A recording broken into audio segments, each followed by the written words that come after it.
क्या है, आपके एक्यूट एंगल है। Such that cos A equal to cos B, और कॉस ए बराबर है कॉस बी के, ये हमें गिवन है।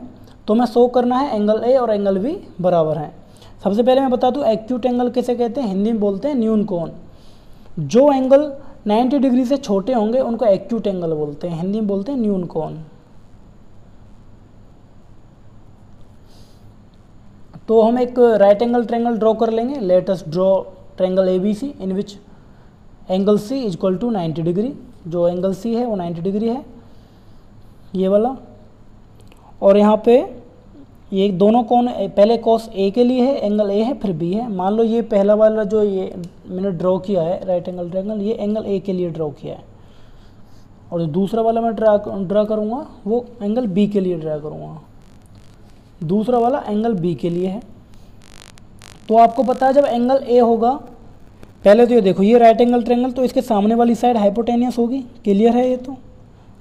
और जो ये एंगल है, क्योंकि कॉस A के लिए ले रहा हूँ मैं, अगर ये एंगल है तो एंगल दो साइड से टच होता है, एक हाइपोटेनियस एक बेस, तो ये बेस होगा इस वाले फिगर में, और ये परपेंडिकुलर होगा। जबकि इस वाले फिगर को अगर मैं देखूँ, यहाँ पे एंगल ये है, हाइपोटेनियस तो सेम होगा, और एंगल दो साइड से टच होता है, एक हाइपोटेनियस से और एक बेस से। तो एक यहाँ पे टच हो रहा है, ये हाइपोटेनियस हो गया, यहाँ पे टच हो रहा है, तो ये बेस हुआ, इस वाले फिगर में ये बेस हुआ, और जो फाइनल बची वो परपेंडिकुलर हुआ। अब हमको गिवन क्या है वो देख लीजिए, cos A equal to cos B।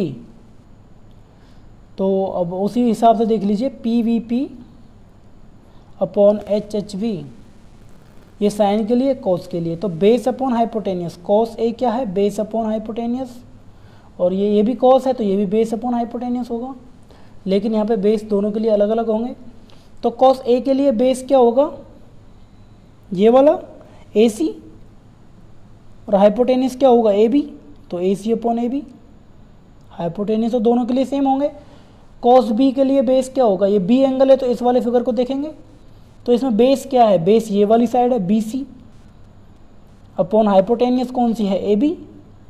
ये समझ में आ गया आपको, बस बेस चेंज हुआ है, इसमें बेस AB था, इस वाले फिगर में बेस BC था, ये दोनों चेंज हुए हैं, और फिर हाइपोटेनियस बिल्कुल सेम है। AB से AB कट हो जाएगा तो लगेगा AC इक्वल टू BC।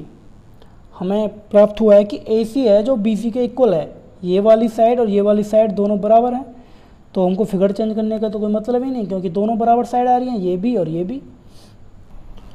अगर AC इक्वल टू BC है, ये दोनों साइड बराबर हैं, ये वाली भी, तो आपने क्लास 9th में पढ़ा होगा angle opposite to equal sides are equal.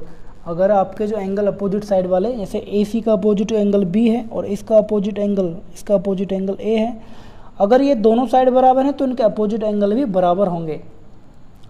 Isolate उसमें पढ़ा होगा आपने ट्रायंगल में, तो इसलिए अगर ये दोनों साइड बराबर हैं तो कौन angle A equal to angle B होगा, because angles opposite to equal sides are equal.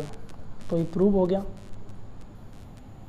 Video ज़्यादा लेंथी हो जाएगी, इसलिए इस वीडियो को यहीं ख़त्म करते हैं। इससे अगले क्वेश्चन 7th और 8th में नेक्स्ट वीडियो में कराऊंगा।